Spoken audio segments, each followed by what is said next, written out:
तो अभी गाइस हम लोग हैं सिंहेश्वर मंदिर पे, जो कि यहाँ पे दादी लोग मुरही बेचती है। देखते हैं उनके पास कितना मुरही है, सारा मुरही लेके फिर वहाँ मछली को खिलाएंगे, जो कि बगल में तालाब है। ठीक है गाइस, दिखाते हैं आप लोग आपको। वीडियो में बने रहिए।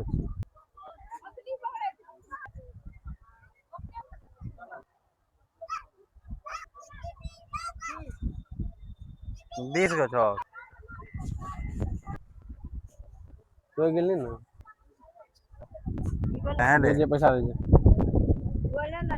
मेरे पास 10 रुपया 10 रुपया दही अच्छा छियोगे। दे पानी मछली। ला।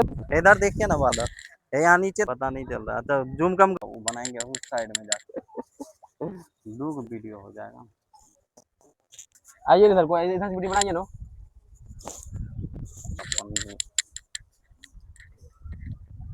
रुकिए रुकिए रुकिए, डालने वाले लीजिएगा।